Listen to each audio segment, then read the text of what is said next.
work. He goes to the hospital, and then he come back home about 3 o'clock in the morning, and he'd sit with me until about 8 in the morning, and then he'd go to work. He'd leave work, go to the hospital, stay there, and come back with me. But I hadn't been there for about a week and a half. They knew Daddy, but they didn't know Mama, because they had to shift it. You know what the nurses, some come in this time, and others come in that time. You have another nurse in the morning, and another nurse at night, and so I couldn't get there. I was crying, and I tell my husband, take a picture of him, send it home to me, send it on the camera, because I cannot get there.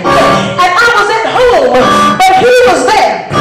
And he come home with a new gift. And I said, where did you get this from? The nurses knew who he was, and they were quite fond of him. I'm not a jealous woman, but I did wonder how these nurses know who you are.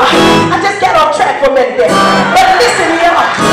And then he come home, and he let me know who the nurses were, but they still didn't really know who I was. So about 2 weeks, I'm getting somewhere if you let me.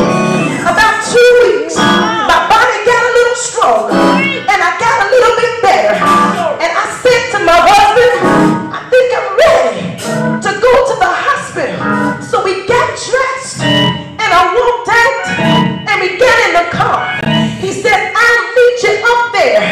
He went up there first, for some reason or another. It was 8 years ago, I can't remember why.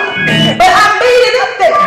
And when I got up there, I stepped in to the NICU. And I said, I'm here to see Austin Nichols. And they looked at me. You know how you have a baby and you lose all the weight real quick? I didn't look like I had a baby. And they said, who are you? And I said, I'm the mother of Austin Nichols.